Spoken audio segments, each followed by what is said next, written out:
Akan saya teruskan dengan kisah ini.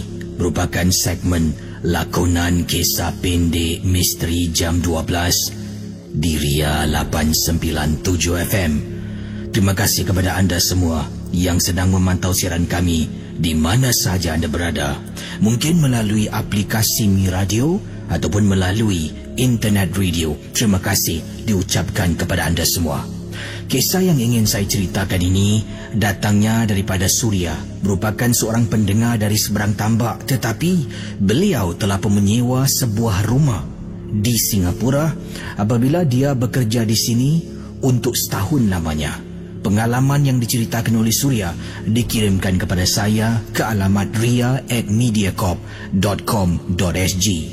Dalam kiriman ini kata Suria, Assalamualaikum warahmatullahi ta'ala wabarakatuh. Waalaikumsalam warahmatullahi ta'ala wabarakatuh. Pengalaman yang saya nak ceritakan kepada Casey dan juga peminat rancangan misteri jam 12 apabila saya ni bertugas di Singapura. Sebenarnya syarikat saya menghantar saya ke Singapura selama setahun mempelajari sesuatu.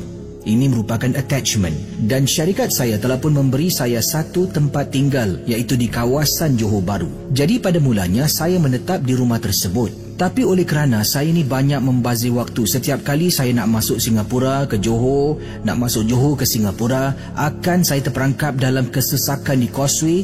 Saya buat keputusan, hanya setelah 2 bulan saya duduk di rumah Johor, saya buat keputusan untuk sewa sebuah rumah di Singapura. Pengalaman saya ini terpulanglah kepada semua yang sedang mendengar untuk percaya ataupun tidak. Saya menyewa sebuah rumah dekat kawasan Bukit Panjang.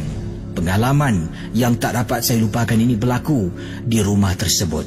Pada mulanya saya mencari rumah untuk disewa melalui akhbar, tetapi tidak banyak rumah dan tidak menepati bajet yang saya miliki.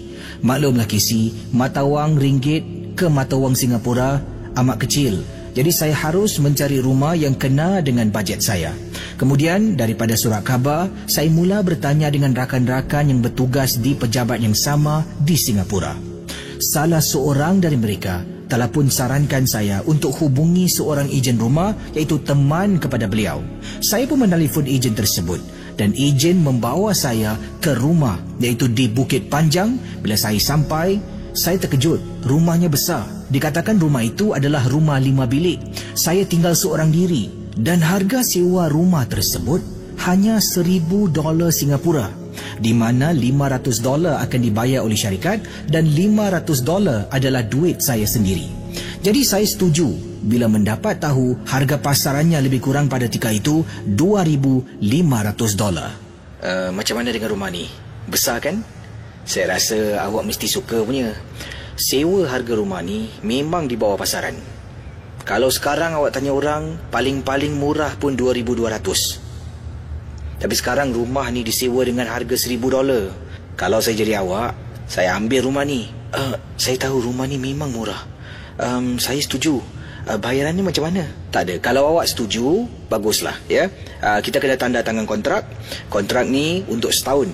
Jadi awak kena bayar saya 1 campur 2 bulan. 1 untuk sewa bulan yang pertama dan kemudian 2 bulan tu sebagai deposit. Kalau awak duduk rumah ni kurang dari setahun, maksudnya deposit tu awak tak boleh minta balik lah. Boleh bang, saya setuju bang. Bagus. Ini kunci rumah. Dan bulan-bulan awak transfer $1,000 dalam akaun pemilik rumah ini. Saya nanti kasih nombor akaun ya. Setelah diserahkan kunci kepada saya dan juga ejen rumah tersebut menandatangani kontrak yang telah pun disiapkan oleh ejen rumah itu yang berurusan dengan saya. Saya sama sekali tidak dapat berjumpa dengan pemilik rumah itu dan tak pernah tanya pun. Rumah yang saya sewa ni memang lengkap dengan perabot-perabot, televisyen, peti ais, meja makan, dan rumah tu ada 3 bilik tidur.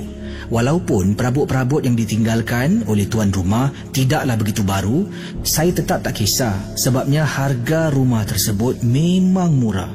Bila saya beritahu teman-teman pun di tempat tugas, mereka terperanjat dengan harga rumah tersebut. Sampaikan ada di antara mereka mengatakan, hati-hati, mungkin rumah tu dimiliki oleh seseorang yang telah pun berhutang dengan Along. Jadi Casey pendengar Ria 897, saya pun mula mengangkat sedikit demi sedikit barang-barang dari rumah Johor datang ke Singapura.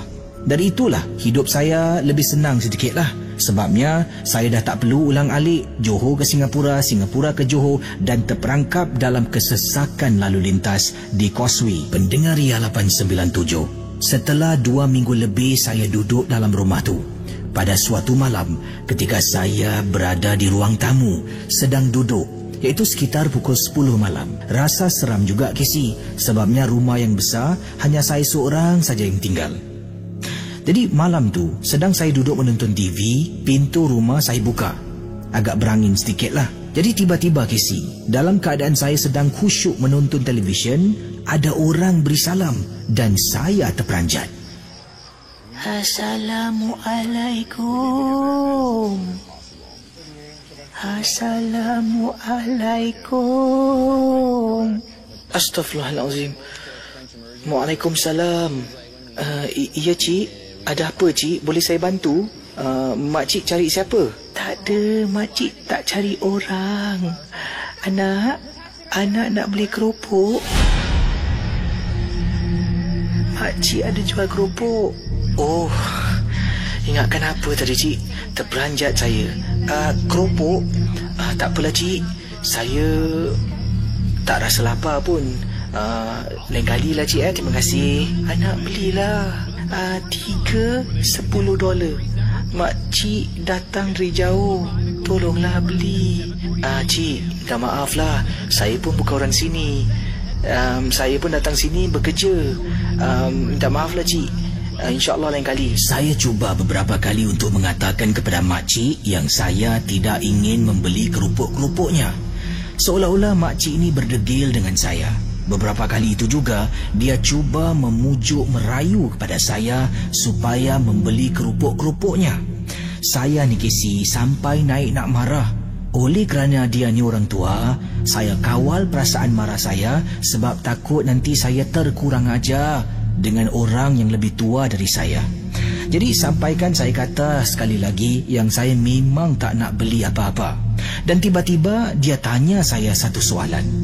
Anak, kalau anak tak nak beli, tak apalah. Anak boleh tanyakan kawan yang duduk dekat sofa tu. Dia nak beli tak kerupuk makcik? Makcik? Kawan? Saya dalam rumah ni seorang. Mana ada kawan? Yang duduk dekat sofa tu siapa? Mana ada orang cik? Makcik jangan takutkan saya. Mana boleh tak ada orang? Tu kawan awak rambut panjang dekat sofa. Awak tak nampak ke? Makcik jangan main-mainkan saya Bila saya tuli ke belakang, saya tengok dekat sofa memang tak ada orang Casey. Dalam rumah tu hanya saya seorang saja yang tinggal. Pendengar Ria 897, bulu rumah saya semakin meremang dan saya katakan pada makcik itu, tolong jangan bergurau dengan saya. Dan makcik itu sekali lagi mengatakan yang dia memang benar-benar nampak seseorang dalam rumah itu. Tu kawan awak bangun masuk dapur. Awak tulis sekarang. Awak tengok sekarang. Astaghfirullahalazim. Cik, rumah ni saya tinggal seorang cik. Mana boleh ada orang? Ini bukan rumah anak kan? Rasa-rasanya ada yang menunggu tu. Baik-baik tau. Pendengar Ria 897 FM, katanya Suria, selepas makcik itu berbual dengan saya dan mengatakan yang dia ternampak sesuatu dalam rumah dan supaya saya berhati-hati, saya langsung tidak boleh fikirkan apa-apa dan makcik itu terus berlalu pergi. Sebelum itu sempat dia kata, nanti esok lusa dia datang lagi. Kalau nak beli keropok, dia ada jual. Pendengar misteri jam 12. Malam tu saya tak boleh tidur. Masih terbayang-bayang. Ketika saya toleh ke belakang, memang benar saya nampak susuk tubuh seperti seorang wanita baru masuk dapur rumah saya. Malam tu Casey, saya putarkan surah-surah suci menggunakan telefon bimbit saya. Semalaman saya duduk dalam bilik tidak keluar-keluar. Bila bangun pagi nak ke tempat tugas, masih ada rasa seram walaupun dah pagi. Beberapa hari kemudian Casey, makcik yang sama datang ke rumah saya.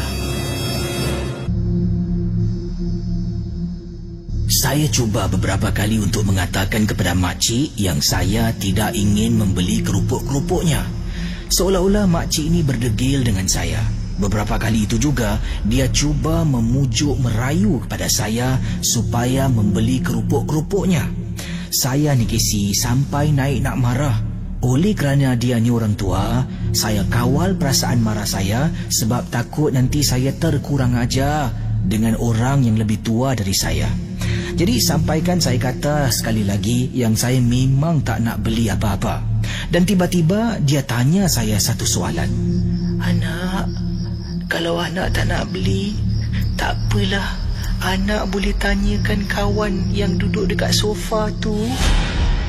Dia nak beli tak kerupuk makcik? Makcik? Kawan? Saya dalam rumah ni seorang. Mana ada kawan? Yang duduk dekat sofa tu siapa? Mana ada orang, cik? Makcik jangan takutkan saya. Mana boleh tak ada orang? Tu kawan awak rambut panjang dekat sofa. Awak tak nampak ke? Makcik jangan main-mainkan saya Bila saya tuli ke belakang, saya tengok dekat sofa memang tak ada orang, Kisi. Dalam rumah tu hanya saya seorang saja yang tinggal. Pendengar Ria 897, bulu rumah saya semakin bermang dan saya katakan pada makcik itu, tolong jangan bergurau dengan saya. Dan makcik itu sekali lagi mengatakan yang dia memang benar-benar nampak seseorang dalam rumah itu. Tu kawan awak bangun masuk dapur. Awak tulis sekarang. Awak tengok sekarang. Astaghfirullahalazim. Cik, rumah ni saya tinggal seorang, cik. Mana boleh ada orang? Ini bukan rumah anak kan? Rasa-rasanya ada yang menunggu tu. Baik-baik tau. Pendengar Ria 897 FM, katanya Suria, selepas makcik itu berbual dengan saya dan mengatakan yang dia ternampak sesuatu dalam rumah dan supaya saya berhati-hati, saya langsung tidak boleh fikirkan apa-apa dan makcik itu terus berlalu pergi. Sebelum itu sempat dia kata, nanti esok lusa dia datang lagi. Kalau nak beli kerupuk, dia ada jual. Pendengar misteri jam 12. Malam tu saya tak boleh tidur. Masih terbayang-bayang. Ketika saya toleh ke belakang, memang benar saya nampak susuk tubuh seperti seorang wanita baru masuk dapur rumah saya. Malam tu Kisi, saya putarkan surah-surah suci menggunakan telefon bimbit saya. Semalaman saya duduk dalam bilik tidak keluar-keluar. Bila bangun pagi nak ke tempat tugas, masih ada rasa seram walaupun dah pagi. Beberapa hari kemudian Kisi, makcik yang sama datang ke rumah saya.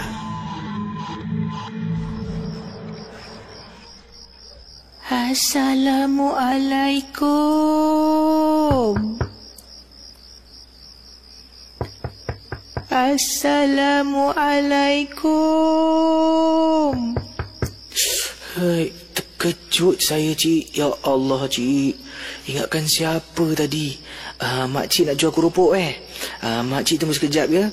Saya masuk dalam bilik, saya ambil duit sekejap. Makcik tunggu Selepas saya berbual dengan makcik tersebut, saya masuk ke dalam bilik tidur saya untuk mencari beg duit saya.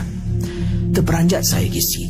Bila saya tidak dapat mencari beg duit saya masuk ke dapur, di ruang tamu, di bilik sebelah mencari beg duit saya. Walhal awal tadi, saya ingat beg duit tersebut saya letak dalam bilik. Takkanlah beg duit saya boleh hilang begitu saja. Saya tiada pilihan.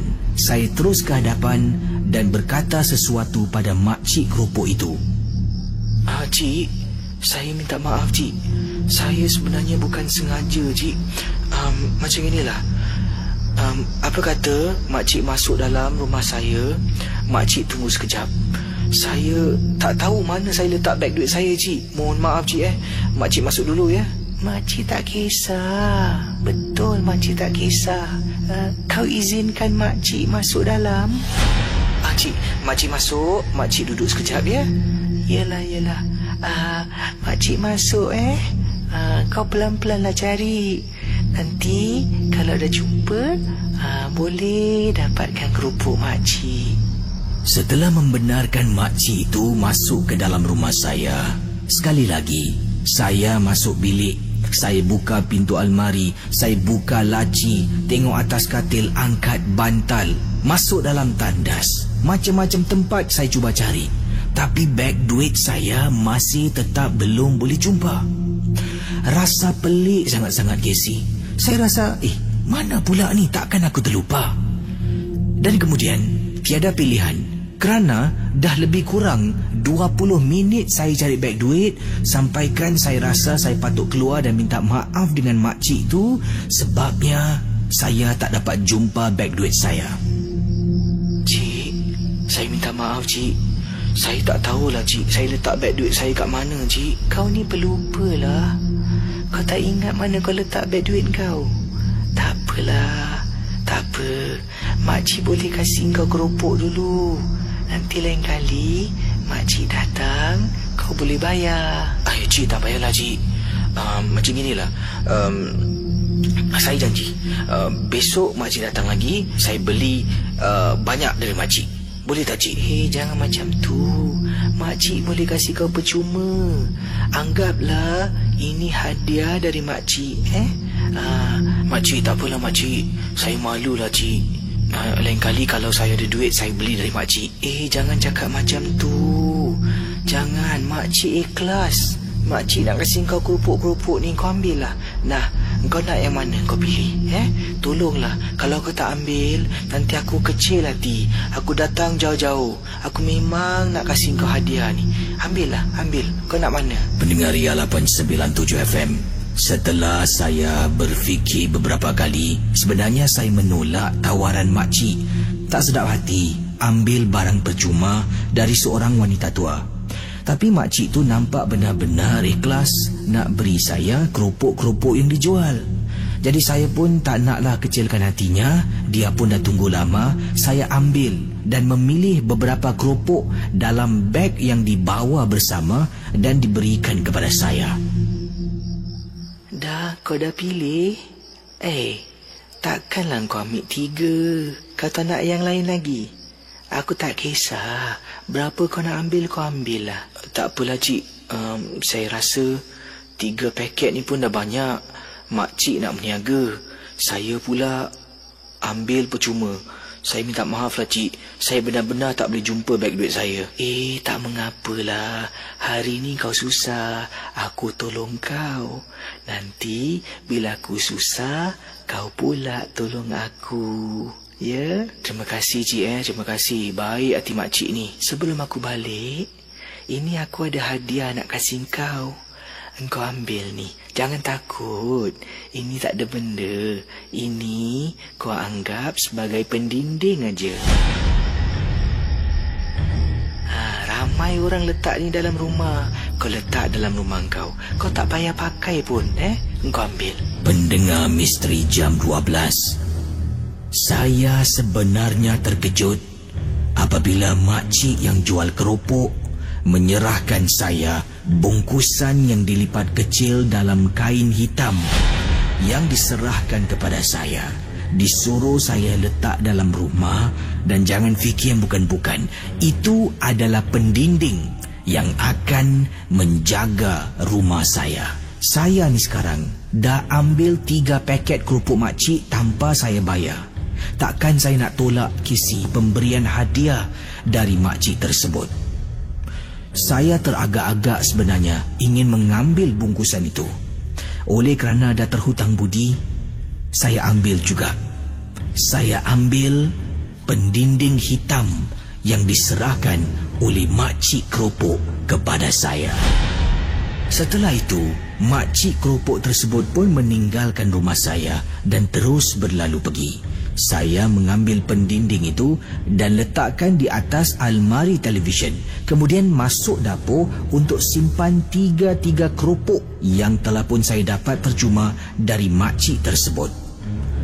Rakan pendengar Misteri Jam 12, saya rasa pelik sangat-sangat. Sebabnya, setelah saya letakkan keropok-keropok itu di dalam dapur, saya kemudian masuk ke dalam bilik. Nak ambil bantal, duduk di depan sambil menonton TV. Apabila saya tarik bantal saya, terperanjat. Beg duit saya ada betul-betul di belakang bantal yang tadi saya angkat. Takkanlah saya tak nampak beg duit saya ketika saya sedang mencarinya. Saya mungkin rasakan saya terlepas pandang. Mungkin dalam keadaan saya tergopoh gapa mencari beg duit saya tak nampak yang ia memang ada di belakang bantal. Casey dan juga pendengar Misteri Jam 12, sebelum ini saya ada katakan pada Casey dan juga anda semua. Katanya Surya, bila saya baru masuk dalam rumah itu, saya rasa takut kadangkala untuk duduk dalam rumah itu seorang diri. Tapi setelah kejadian malam tersebut, saya ni jadi lebih berani daripada waktu pertama kali saya berpindah ke rumah itu. Saya tidak pasti apakah penyebab keberanian saya meningkat. Yang peliknya, makcik yang jual keropok langsung tidak saya lihat lagi. Sebenarnya saya memang ada niat, kalau dia datang jual keropok lagi, saya nak serahkan dia duit. Tapi dah berbulan-bulan lamanya saya langsung tidak nampak makcik di depan pintu rumah saya. Setelah saya berjumpa dengan makcik itu, keadaan rumah saya semua okey. Tapi setelah beberapa bulan itulah gangguan mula berlaku di luar rumah. Dan pertama kali saya ternampak sesuatu bila saya pulang lewat setelah saya keluar malam bersama dengan rakan-rakan kerja.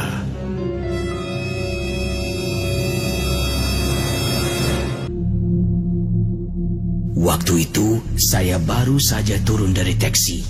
Dari blok sebelah, saya sedang berjalan menuju ke arah blok rumah saya.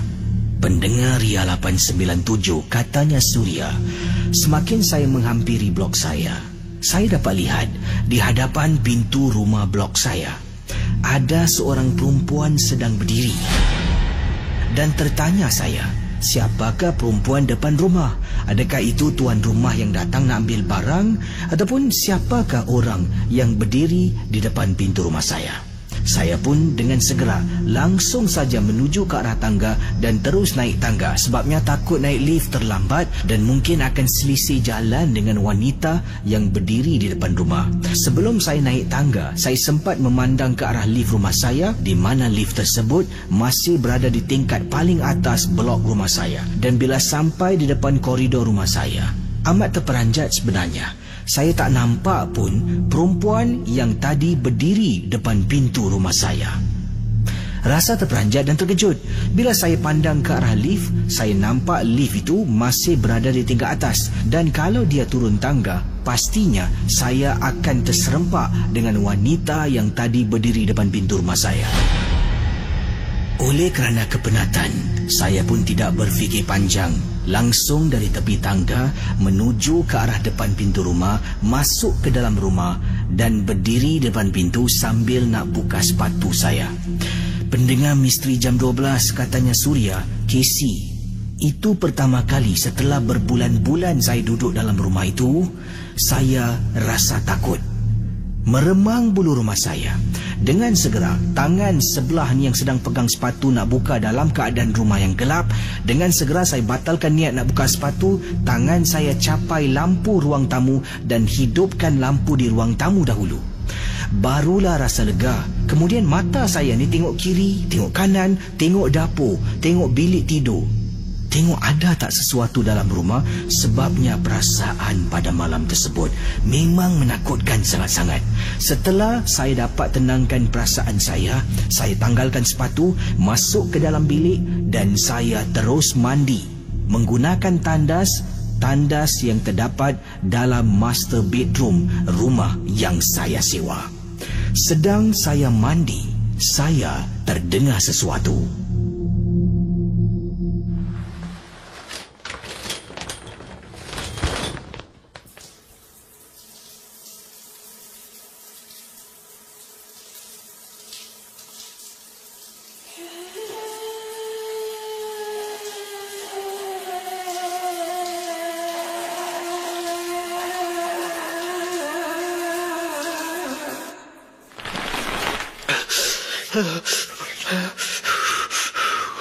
Siapa pula tu?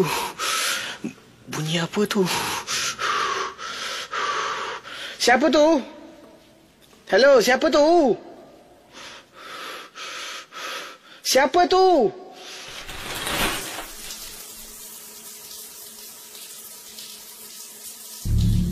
Kalau ikutkan hati, memang saya nak berhenti dari mandi. Tapi oleh kerana badan saya masih basah dengan sabun, wajah saya masih basah dengan sabun pembersih muka, saya terpaksa teruskan mandi. Dan ketika saya mandi itulah kedengaran sekali lagi suara yang menakutkan datang dalam rumah tersebut.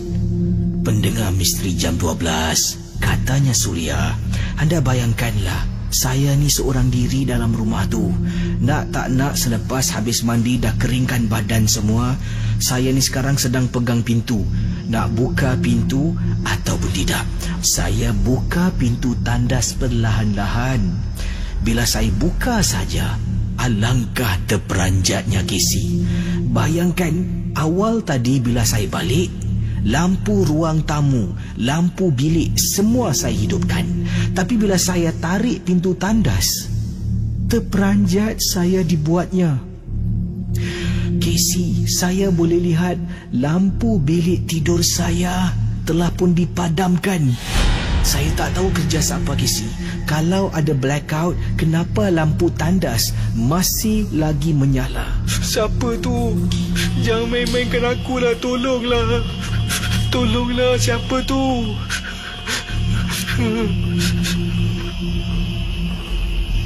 Suara tersebut timbul lagi dan saya dengar dengan jelas dalam rumah yang saya sewa di kawasan Bukit Panjang.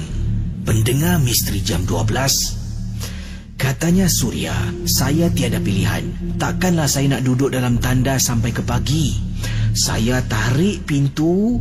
Bila pintu terbuka luas, bila saya nampak bilik yang gelap dan bila saya ternampak pintu bilik saya, alangkah terperanjatnya Casey.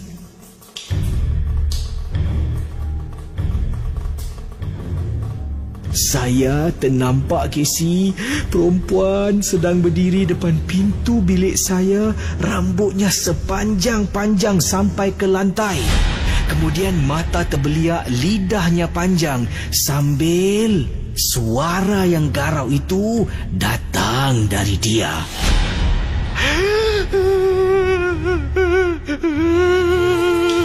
Astaghfirullahalazim. Bismillahirrahmanirrahim.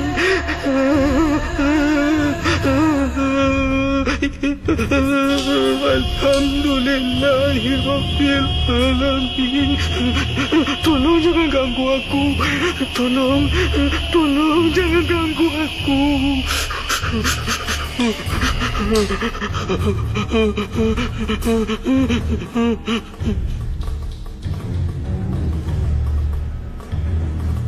Sambil saya membaca surah, sambil saya tergeta-geta menggigil seluruh tubuh saya Casey. Saya pejam mata saya tutup mata saya dengan tangan. Dan saya dapat dengar Casey, suara yang daripada depan pintu bilik semakin dekat dan semakin seolah-olah berada di telinga saya Casey.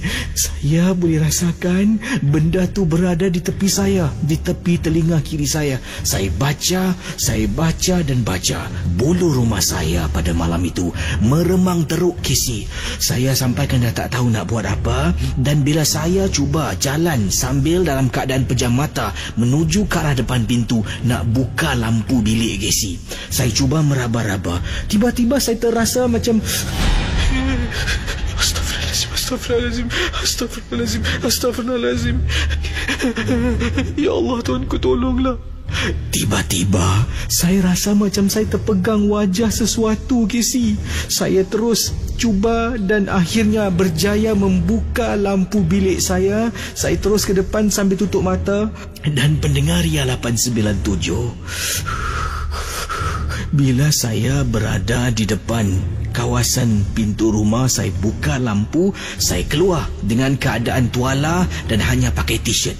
Berada di depan pintu rumah Casey, rumah saya dah macam filem Exorcist di mana lampu berkelap-kelip Casey, dan dapat dengar suara yang menakutkan, dan ada juga saya dengar orang ketuk-ketuk dalam rumah saya. Saya tiada pilihan. Saya ketuk rumah jiran sebelah dan minta bantuan. Pendengar misteri jam 12, jiran sebelah saya ni memang jarang ada rumah. Saya pergi satu lagi rumah jiran dan akhirnya seorang warga Cina keluar dan bantu dan teman saya. Dia ingatkan pada mulanya saya ni dirompak. Tapi saya kata tunggulah, tolonglah. Saya masuk ke dalam. Saya ambil pakaian-pakaian saya dan saya keluar dari rumah itu pada malam itu juga. Pendengar misteri jam 12, saya tak tahu sebenarnya apakah yang makcik tu telah beri pada saya. Tapi Casey, rumah tu tidak lagi saya duduk. Kemudian keesokan hari saya telefon ejen, saya kata saya dah tak nak duduk rumah tu lagi dan saya perlu balik kampung. Sebenarnya tidak. Sebenarnya setelah malam itu saya duduk di rumah Johor Bahru untuk ke tempat tugas setiap hari selama lebih kurang beberapa bulan mendatang. Pendengar misteri jam 12, inilah kisah saya, pengalaman yang tak dapat saya lupakan.